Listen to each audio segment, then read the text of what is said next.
자, 우리가 만날 때마다 주고받는 것이 있습니다. 그게 뭐죠? 인사를 합니다. 인사. 우리 교회에서는 매 주일마다 편안하게 하는 인사법이 있는데 나라마다 그게 같지는 않아요. 우리가 그냥 안녕하세요, 안녕히 가세요 이렇게 늘상 편하게 하는 인사인데, 하와이 인사법은요, 이렇게 새끼손가락, 엄지손가락 이렇게 하고 알로하 이렇게 한다 그래요. 흔들면서 알로하.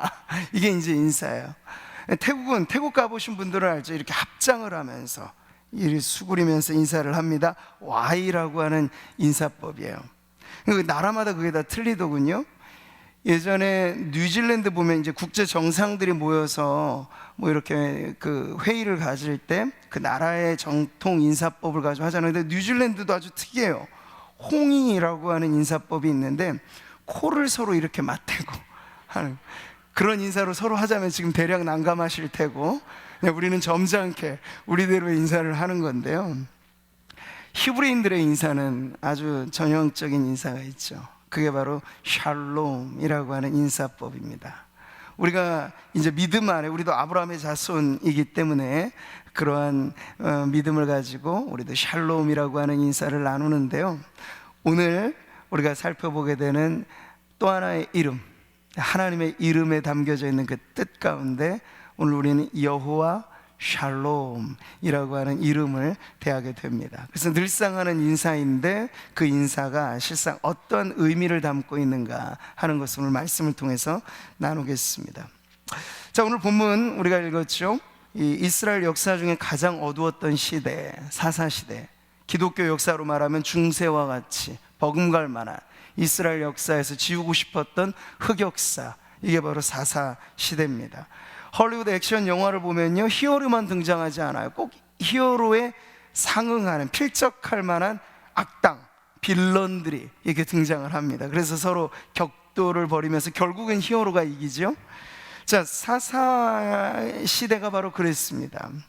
이방의 압제, 그것 때문에 고통스러워할 때 하나님께서 심판관 역할로, 하나님의 대리자 역할로 세우신 이들이 사사였는데, 어두웠던 시대 혜성처럼 빛나는 인물들이 짠하고 등장하면 그들의 통치 가운데서는 그런 문제들이 해결되고 다시 희망이 솟아나는 그러한 반복이 바로 사사시대의 역사였습니다.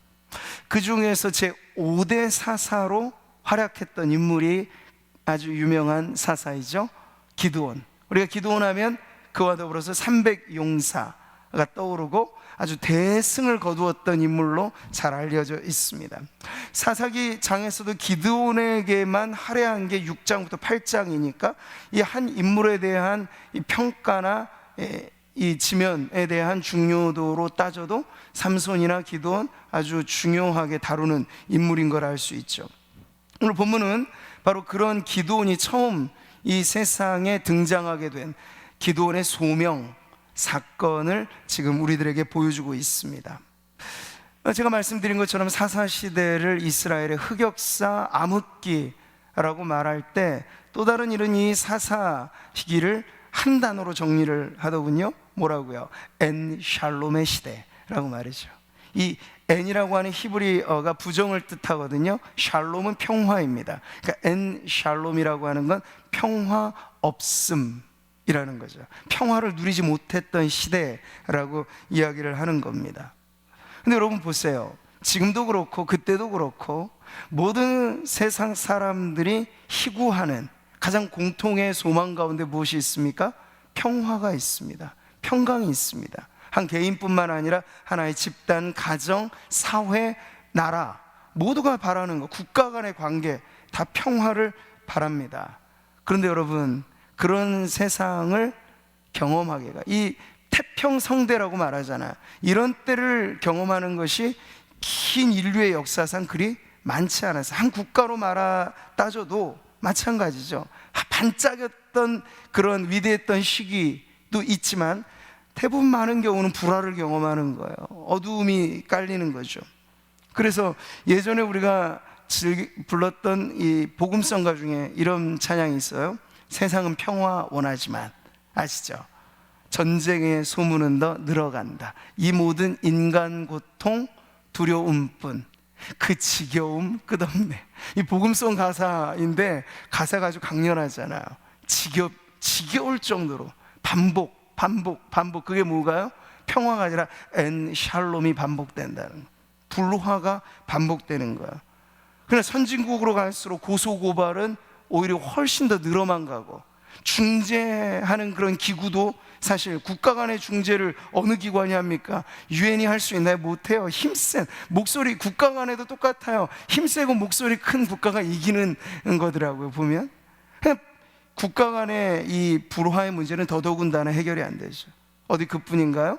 한 나라 안에도 소수 민족들로 구성된 나라는 그 민족 간의 다툼, 종교 간의 격돌, 이게 정말 갈수록 더 심각한 문제가 되고 있습니다.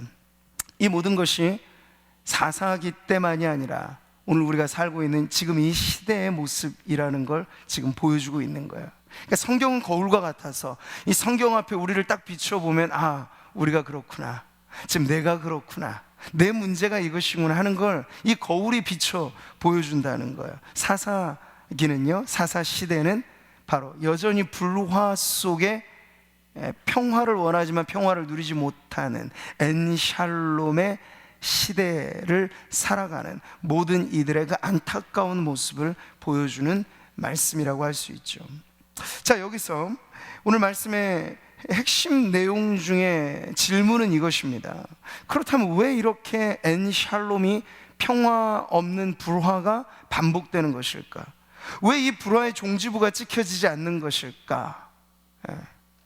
여러분, 인간 진화를 신봉하는 사람들은 어떻습니까? 지금이 최고라고 말하거든요. 그 사람들이 석학들이 모여서 서로 토론을 해도요, 어떤 사람들은 이 시대가 최고라고 말해요. 그런데 또 다른 이 네노라는 석학들은 그걸 동의하지 않아요.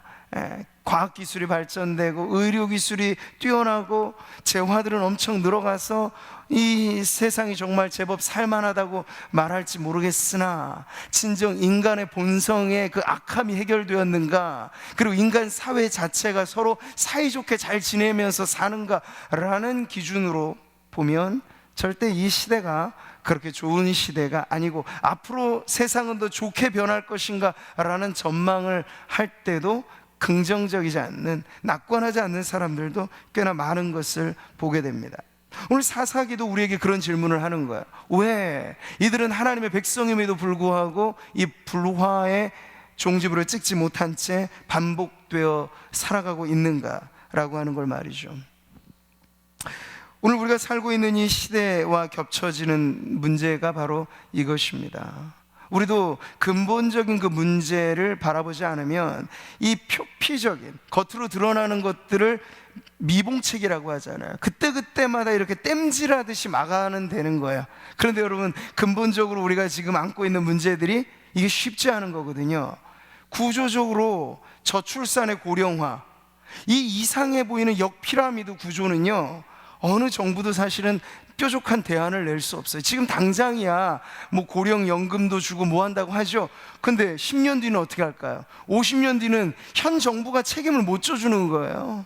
이 구조 자체가 해결되지 않는 한 인구 절벽이라고 말하는 아이들의 출산 문제가 해결책이 없이 이렇게 꽉 막힌 문제로 있으면 5년 뒤, 10년 뒤 우리나라가 어찌 된다라고 하는 건 누구도 낙관할 수 없다라고 하는 거죠. 그렇기 때문에 우리가 쉽사리 말하지만 쉽지 않은 문제가 이 평화 없는 세상 속에 평화를 어떻게 되찾을 수 있는가 하는 바로 그 문제이죠. 근데 오늘 4.4기는 이미 초두에서부터 엔샬롬, 평화 없는 그 문제, 근본적인 문제를 가르쳐주고 있어요. 왜 이런 암흑기가 계속되는가? 4.4기는 또 반복이거든요.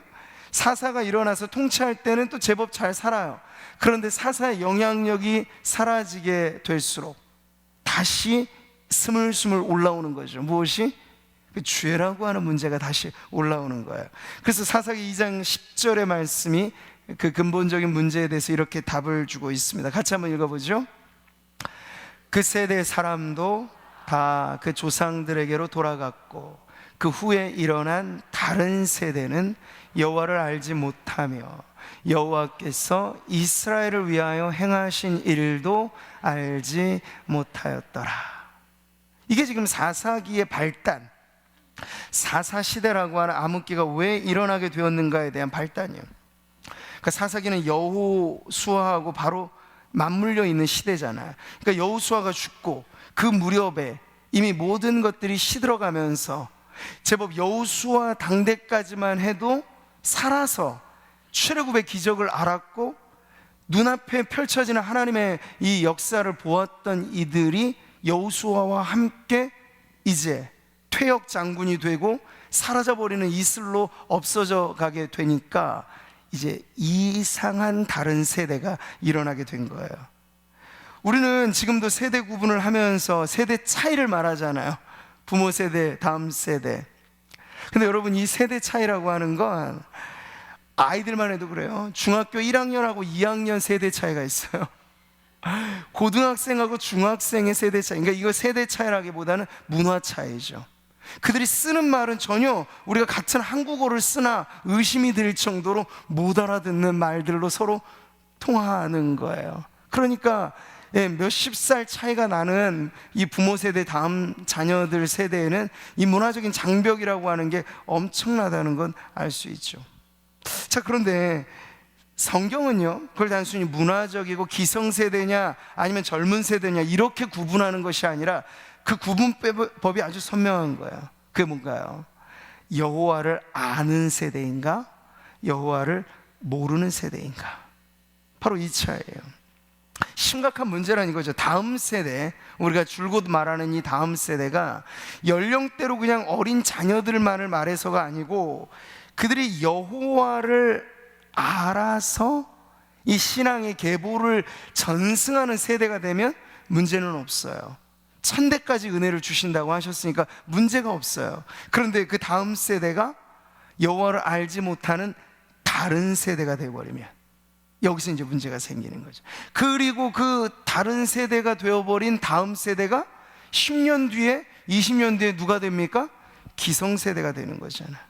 오늘 우리가 겪고 있는 게 사실 의식이 있고 민주화 바람이 불 때 한창이었던 사람들이 지금 기성세대가 되었어요. 근데 그들끼리 싸우는 걸 보잖아요.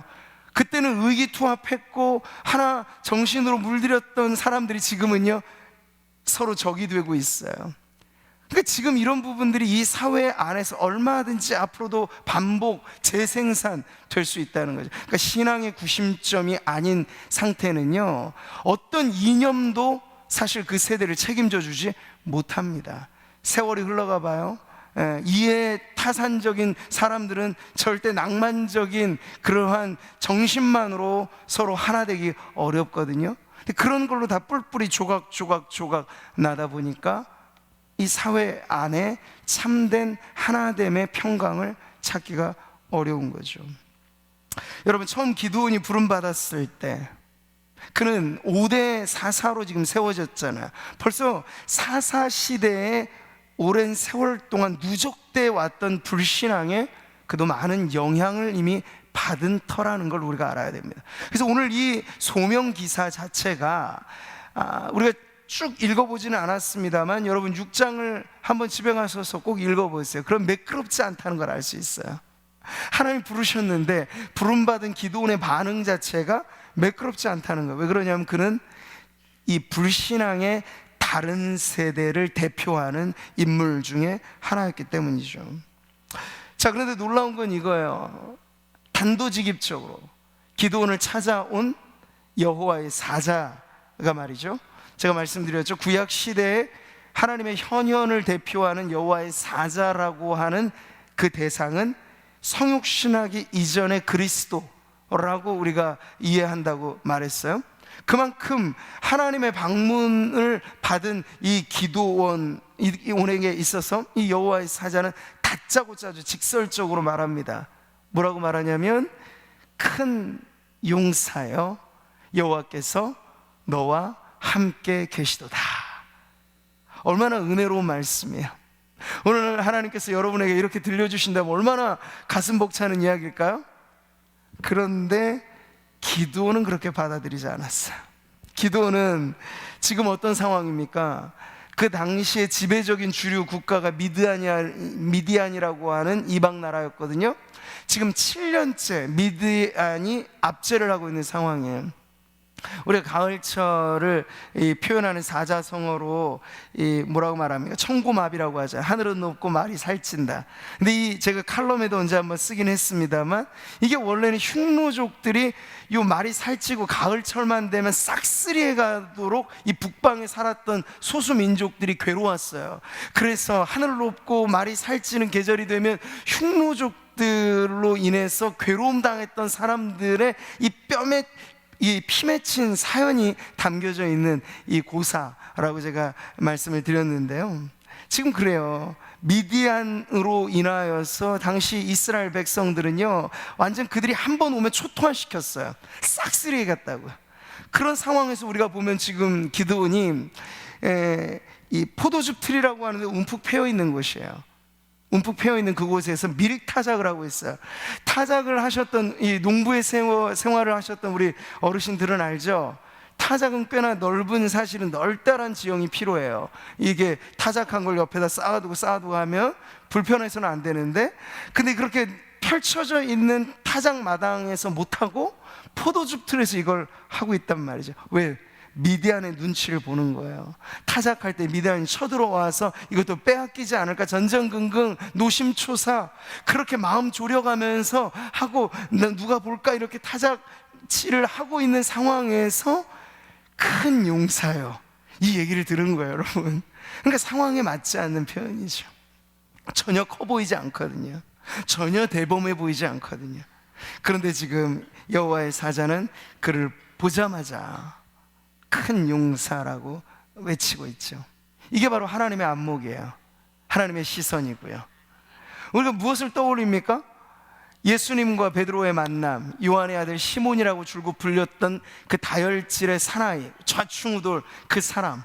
근데 예수님은 그 처음 만남에서부터 장차 개바라 하리라, 미리 보기를 해주신 거야. 내가 요한의 아들 시몬이 장차 개바라 하리라. 개바는 반석이잖아. 페트로. 예. 이 예수님의 안목, 하나님의 시선, 여기에 사실 우리의 믿음이 필요하다는 거죠. 기도는 아직은 몰랐습니다만. 왜 몰랐을까요? 지금 타작질을 하고 있는, 그로 말하자면 이 목구멍이 포도청이고 살길이 막막해서 코앞에 현실은 암담하고 발등에 불은 떨어졌고, 그것만 봤는데 어떻게 큰 안목을 가질 수 있겠어요? 근데 여러분, 하나님의 시선은 어떻습니까? 우리의 인생 전체를 조망해 보시는 거예요. 할렐루야. 하나님 처음과 나중 되십니다, 여러분. 그러니까 하나님은 지금 당장에 우리가 문제가 쪼려 있어도 이것 때문에 너무 조바심 내지는 않으시는 거예요. 왜냐하면 하나님 먼 걸음까지를 이미 다 보시니까, 이 고난의 뒤편에 있게 될 이야기들을 아시니까. 욥이 진탕 고난 가운데 있었을 때 하나님은 걱정하지 않으셨을까? 왜냐하면 욥기의 마지막 결론을 하나님은 알고 계셨을 테니. 여러분, 우리의 인생도 마찬가지입니다. 하나님이 모른 채 우리의 인생이 뒤죽박죽 무질서하게 돌아간다면 우리는 기도해도 속이 시원하지 않는 거예요. 근데 여러분, 기도하실 때 속 시원한 은혜를 받으시기 바랍니다. 왜냐하면 하나님이 우리의 기도를 통하여 우리의 인생의 마지막 순간까지도 다 알고 계신 그 하나님께서 우리를 바른 길로 인도하실 때 우리의 기도에 하나님 응답을 통해서 그 길을 열어주시기 때문이죠. 믿음의 시선, 그것이 바로 하나님의 안목과 맞닿아지는 시선입니다. 여러분, 우리가 되찾아야 할, 기도하는 이 자리에서 주님은 우리에게 줄곧 말씀하시잖아요. 사랑하는 아들아, 사랑하는 딸아, 이렇게 말씀을 하시는데, 우리가 하나님의 자녀로서 여러분 충분히 누려도 좋을 그 자긍심, 존재감, 여러분 그것을 지금 갖고 계십니까? 아니면 세상의 기준이 오히려 하나님의 말씀보다 더 커 보여서, 세상이 재는 그 규격자라고 하는 건 우리가 다 알잖아요. 그 기준들은, 그들이 말하는 행복의 기준은 정확한 척도가 있어요. 근데 여러분, 우리는 이미 그것을 비껴 살아가는 존재인 줄 믿습니다.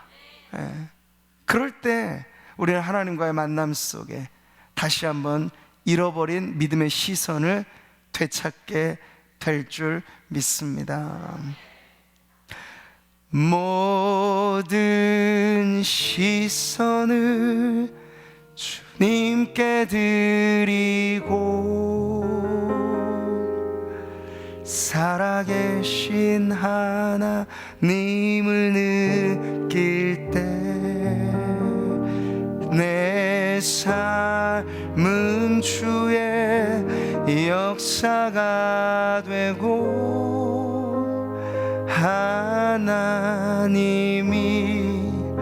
일하기 시작하. 다 같이 고백해 볼까요? 모든 시선을 주님께 드리고 살아계신 하나님을 느낄 때 내 삶은 주의 역사가 되고 하나님이 일하기 시작. 한 번 더 고백합니다. 모든 시선을 주님께 드리고 오늘 바로 이 순간에도 살아계신 하나님을 느낄 때 내 삶은 주의 역사가 되고 하나님이 일하기 시작하네.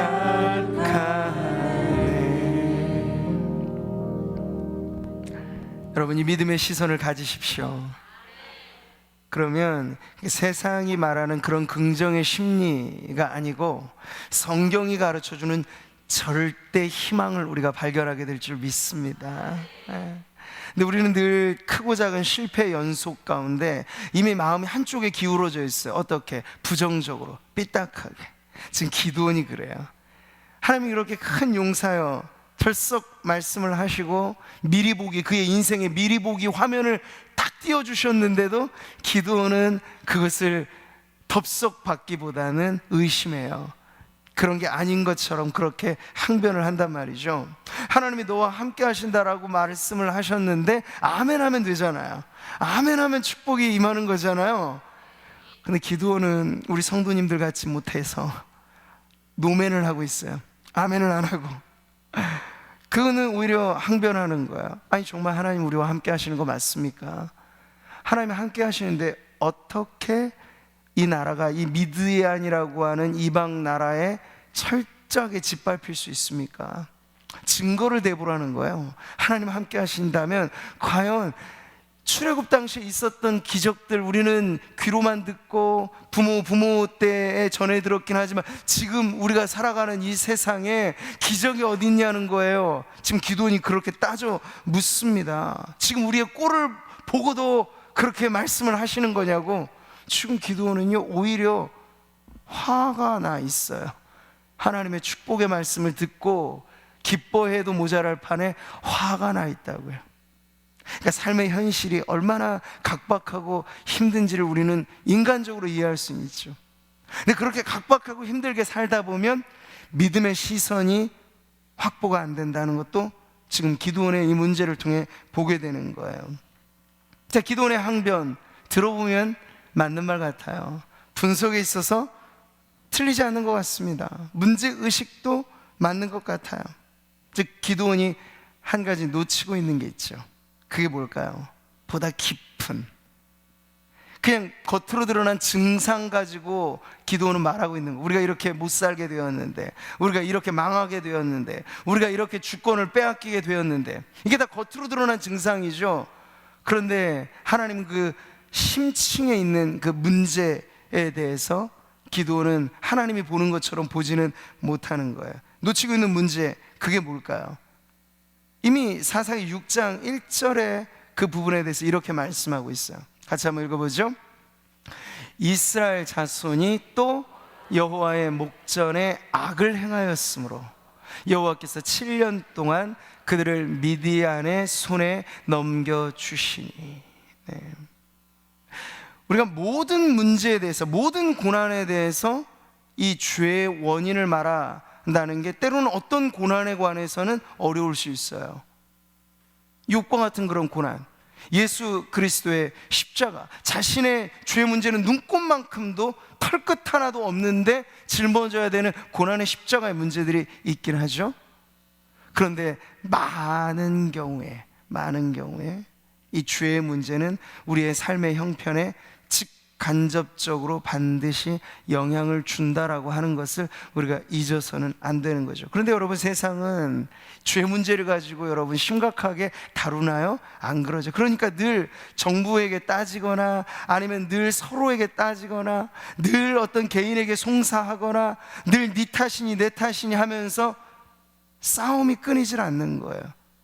왜냐하면 그 문제의 중심에 당신이 문제다라고 하는 인식보다 내 안의 죄, 내가 이 민족의 한 구성원으로 살면서 나도 겹겹이 쌓아가고 있는 이 시대가 안고 있는 죄의 문제, 내가 하나의 보탬이 되고 있는 건 아닌가. 불신앙이 만연되어 있다고 말을 하는데 우리는 그게 다 다른 사람 이야기로 들리잖아요. 그런데 나는 이 시대의 구성원 안에서, 나는 오늘 이 이스라엘 자손이 또 여호와의 목전에 악을 행하였다고 말할 때 구체적으로 이 안에 누가 속해 있느냐 말이죠. 기드온이 속해 있는 거예요. 이 안에 누구도 빠짐없이 이스라엘 자손이라고 하는 복합적이고 전체를 민족으로 말하는 그 성경의 표현 안에는 너나 할 것 없이 집단적인 다수, 그 시대에 살아가고 있는 사람들의 죄가 이 안에 다 공모하고 있다는 거예요. 함께 공조하고 있다는 거죠. 그러니까 우리가 무언가 걸기를 하기 전에 자신을 살피고 하나님 앞에 내가 지은 죄가 지금 우리의 아픔이 되고 있지는 않은지, 나의 지은 죄로 인하여 우리 가정에 아픔을 겪고 있지는 않은지, 내가 부모로, 남편으로, 그리고 아내로 우리 가정을 책임지고 나가야 되는데 내가 하나님과의 사이에 지금 막힘이 있는 것은 아닌지, 언제나 우리 자신을 살펴보는 것이 겉으로 드러난 증상에 대한 반박보다도 중요한 문제인데 기드온은 그걸 놓치고 있다는 거예요. 근데 성경은 표피의 문제보다 심층의 문제를 가르쳐 주는 겁니다. 이렇게 말이죠. 이사야 말씀에 그래요. 같이 읽어볼게요. 여호와의 손이 짧아 구원하지 못하심도 아니요, 귀가 둔하여 듣지 못하심도 아니라 오직 너희 죄악이 너희와 너희 하나님 사이를 갈라놓았고 너희 죄가 그의 얼굴을 가리어서 너희에게서 듣지 않으시게 함이니라. 그때도 항변은 있던 거죠. 뭐라고요? 우리가 기도하는데 하나님 왜 안 들어주시는 겁니까? 여기 말하잖아요. 너희에게 듣지 않게 하려 함이라. 이스라엘 백성이 제단을 안 쌓았습니까? 제사를 안 드렸습니까? 다 드리고 바치고 했단 말이에요. 그런데 하나님이 도통 살아계심이 와닿지 않는 거예요. 그랬을 때 하나님의 말씀은, 야, 저 깊이 들여다봐라. 너희 제사가 문제가 아니고 너희 재물이 문제가 아니고 그보다 더 심각한 문제가 있는데 너희가 그걸 못 보고 있어. 그게 바로 너희와 내 사이를 갈라놓은 문제인데 그 문제가 바로 죄라고 하는 문제를 가르쳐주고 있는 거예요. 지금도 여러분, 세상은요 기드온과 같이 머리만 좋아서 분석에는 빨라요. 한 해가 지나고 새해가 오면 분석가들은 모여서 내년을 전망하고 우리가 어떻게 하면 잘 살아보세요 이야기를 하는데 그게 어디 사람들 생각대로 잘 되냐고요. 그 어려운 걸 우리는 계속 겹겹이 누적해서 지금 경험하고 있는 거예요. 그러니까 머리만 가지고 시대를 분석하고 판단해서 살 길이 열려지면 얼마나 좋겠어요. 머리 좋은 사람들은 지금 다 정책 이바지하고 있고 머리 좋은 사람들은 다 지금 그 자리들에 있는데 그 머리 좋은 사람들이 모여서 이 나라가 제대로 안 풀리고 있잖아요. 정말 해답은 어디에 있겠습니까?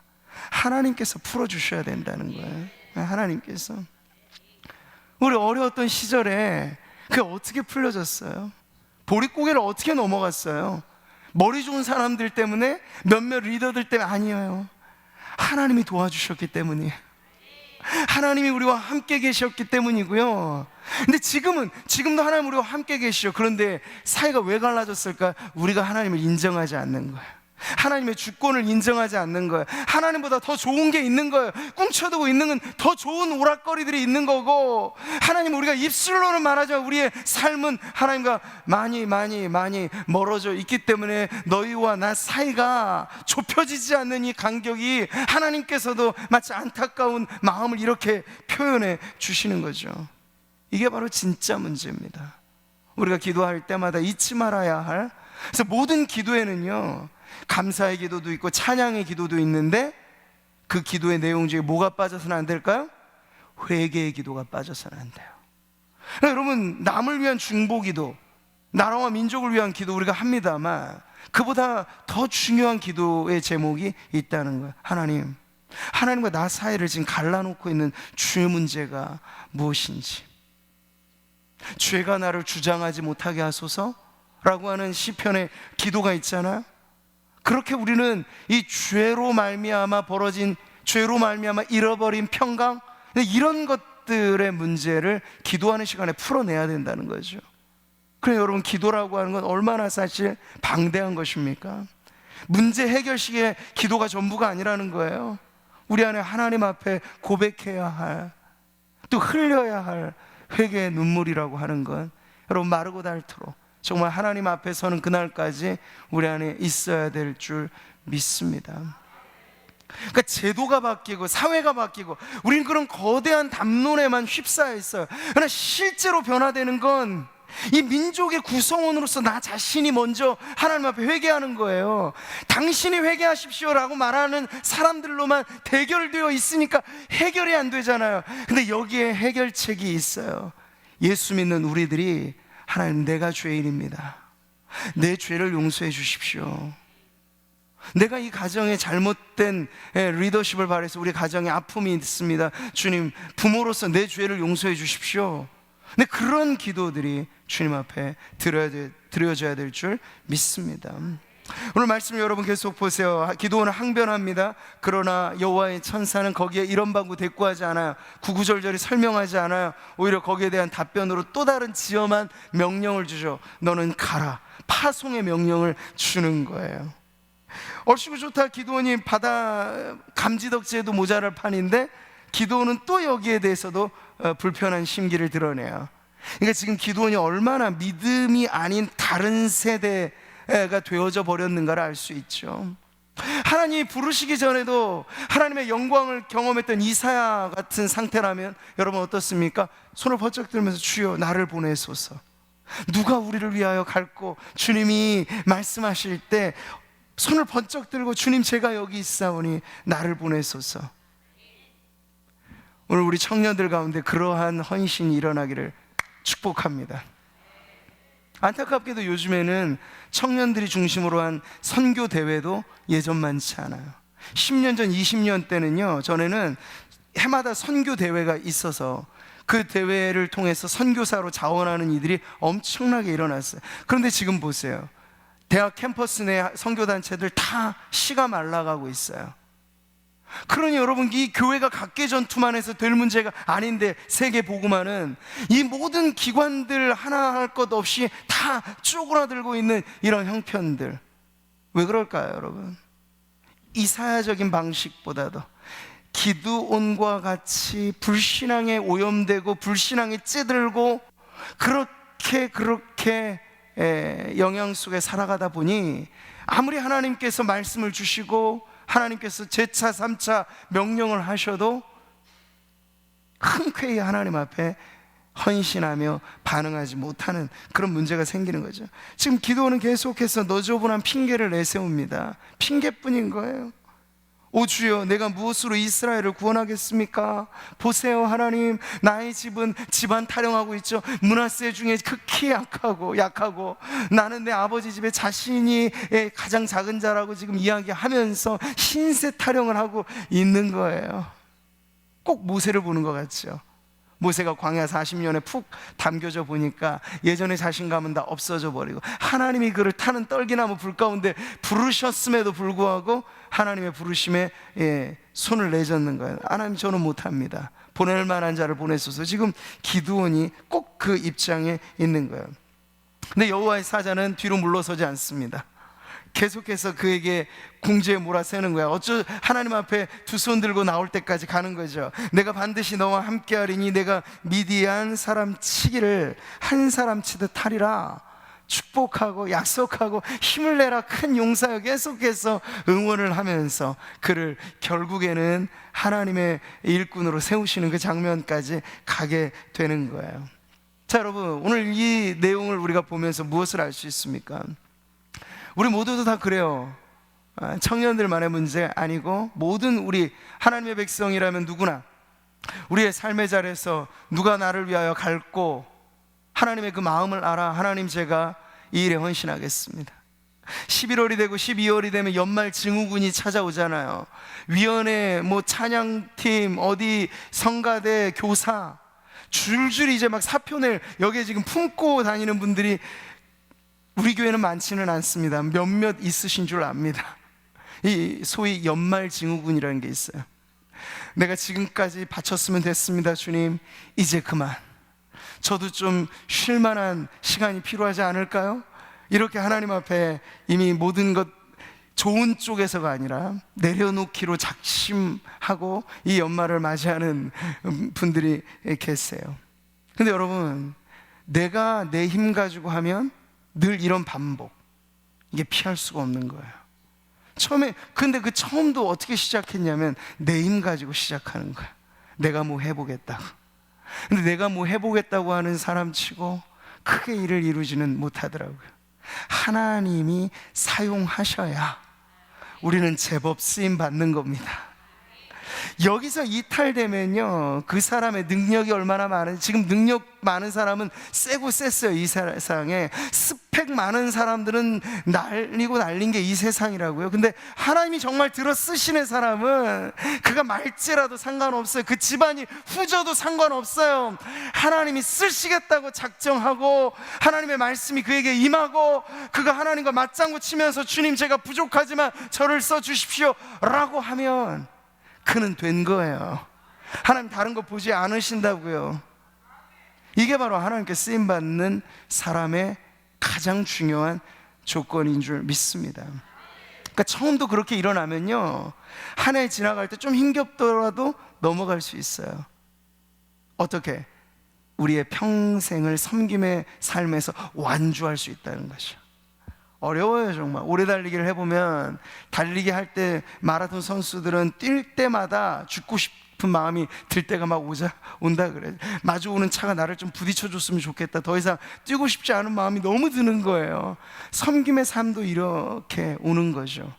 근데 여러분, 그럴 때마다 다시 한번 우리 안에 하나님이 나를 부르셔서 내가 이 자리에 있다라고 하는 소명의식, 나는 부족하지만 하나님이 능력 주셔서 내가 일을 감당한다라고 하는 사명의식, 그것이 우리 안에 딱 장착이 되면 한 해 끝물이 지나갈 때 그런 연말 증후군이 아니라 11월에는 감사, 12월에는 재도전, 이렇게 가는 거죠. 여기는 아멘이 없으신가요? 타이밍을 다시 못 잡으신 것 같아서 11월엔 감사, 12월엔 재도약될 줄 믿습니다. 네, 그렇게 한 해 한 해를 살다가 마지막 천국까지 가는 거예요. 직분에는 교회가 정해놓은 은퇴 시점이 있지만 하나님이 쓰시고자 하는 그 일에는 은퇴는 없습니다. 네. 능력 주시는 자 안에서 내가 모든 것을 할 수 있다면 마지막 우리의 생애 끝날에 그 순간에 이 모든 짐 내려놓을 때는 그때예요. 그때까지 주님, 제가 쓰임 받다가 녹슬어서 못 쓰는 도구가 아니라 다 달아서 야, 이제 그만 됐다 와라, 그런 하나님의 부르심이 내 인생의 마지막 순간이 되기를 바랍니다. 그게 영광스러운 성도의 삶이 아니겠습니까? 저는 오늘 이 자리에 여러 세대, 자녀들부터 어르신 있는 모든 우리 구미상모교회 한 분 한 분 성도님들이 그렇게 쓰임받는 인생 되시기를 축복합니다. 자, 오늘 이 말씀이 이제 결론부로 가면서 이런 과정을 통해서 하나님 만나게 되는 사건이에요. 답은 간단하지만 과정은 아주 길죠. 이게 우리의 인생의 이야기를 딱 보여주고 있는 거예요. 정말 한 번 하나님을 정확하게 인상 깊게 만나면 그 만남의 기점으로 우리의 인생의 BC와 AD가 갈라집니다. 그래서 베델의 사건이라는 게 중요한 거예요. 그래서 변화산이라는 거 하는 게 필요한 거예요. 우리가 그냥 밋밋하게 살아가는 크로노스의 인생 중에 하나님이 찾아오셔서 수직적으로 꽂히는 하나님과의 만남, 카이로스가 열리게 되면요, 그 이후에 우리의 인생이 전혀 질적으로 새로워지는 변화가 일어나게 되는 거죠. 기드온처럼 말이야. 나는 안 됩니다. 나는 못합니다. 내 집안이 이렇고 내 처지가 이렇고, 그렇게 궁색한 변명만 늘어났던 기드온이 결국엔 기드온과 300용사라고 하는 영웅 중에 영웅으로 어떻게 등극하게 되었을까요? 기막힌 이 만남을 통해서 일어나게 된 거예요. 그러니까 저는 모든 기도의 자리는 그런 사건의 자리가 되기를 바랍니다. 청년이야 모든 다음 세대 자녀들에게 단 하나의 소망이 있다면 하나님의 만남이 그렇게 일어나게 되는 거예요. 여기 계신 우리 모든 부모들도 오늘 이 자리에 이르기까지 그런 인상 깊은 하나님과의 만남이 있으셨잖아요. 그 만남이 우리를 이렇게 이끌어와서 주의 종도 되게 하였고, 직분도 받게 하였고, 여기까지 오게 만든 거잖아요. 그러니 다른 세대가 아니라 믿음의 다음 세대를 만들어가는 데 있어서도 그 인상 깊은 하나님과의 만남, 기드온이 여호와의 사자와의 만남을 통해서 그의 인생이 전복적인 변화가 일어났던 것처럼, 오늘 우리 다음 세대 자녀들에게, 청년들에게 이런 만남이 있게 된다면 바로 그들 중에 우리 교회뿐만 아니라 우리 나라를 먹여 살리고도 남을 만한 인물들이 일어나게 될 줄 믿습니다. 저는 그런 꿈을 안고 기도하고 있거든요. 우리 성도님들도 그렇게 기도하시기 바랍니다.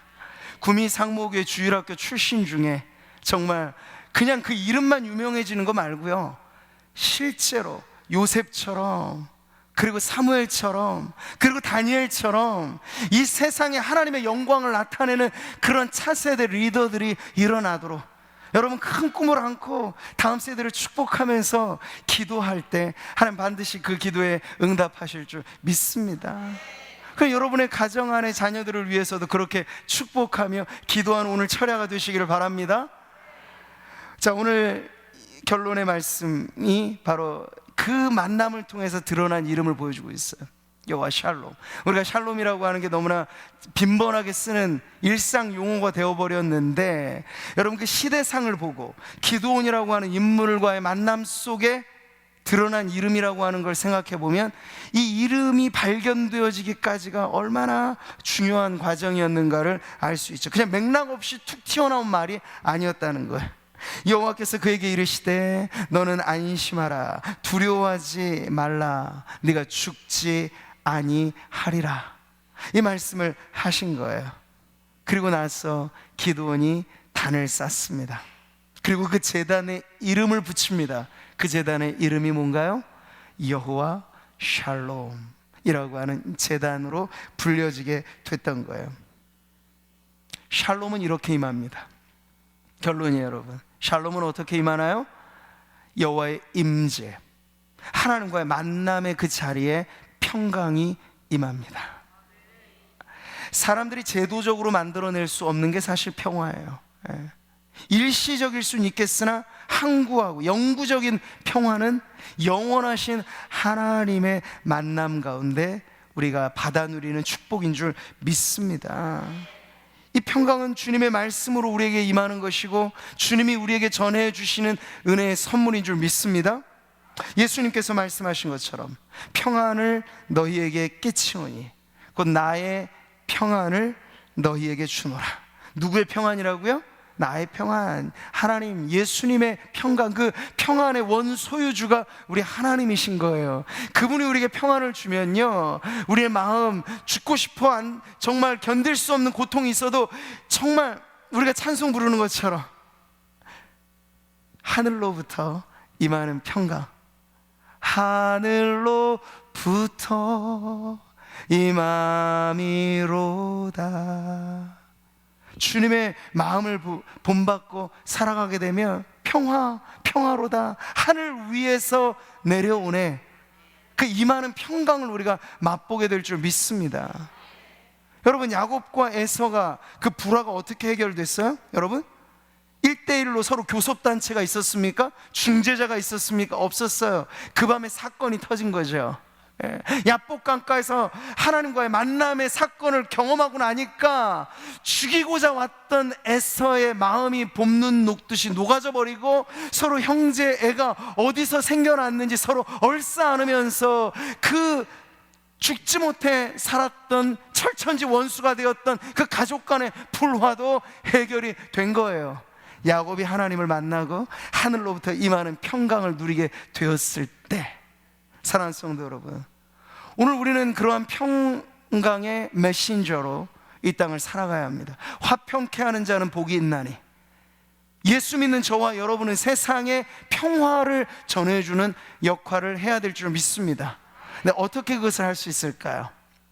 기드온이 하나님과의 만남을 통해서 여호와 샬롬의 이름을 발견했던 것처럼 세상이 줄 수 없는 그 평강을 우리가 오늘 기도하는 이 자리에서 맛보고, 그 맛보한 평강을 가지고 살아갈 때 우리의 발이 닿는 곳마다 그러한 하늘의 평강이 전하여질 줄 믿습니다. 여러분, 그것이 전도고 그것이 선교가 아니고 무엇이겠습니까? 사람들이 잃어버린 평화를 전해주는 그 일들에 저와 여러분이 귀하게 쓰임받게 되기를 바랍니다. 오늘 이 말씀을 통해서 다시 한번 저와 여러분 안에 여호와 샬롬이라고 하는 이 이름이 보석처럼 빛나게 되기를 축복하고요, 제가 공식적인 예배 때 축도는 우리 교단의 예배 모범에 따라서 고린도후서 13장 13절 말씀을 가지고 하는데요, 성도들의 가정이나 사업처를 신방할 때는 이 축도를 이 곱빼기로 해드리고 싶어서 그때는 사적인 자리에서는 아론의 축복도 같이 합니다. 민수기 6장에 나오는.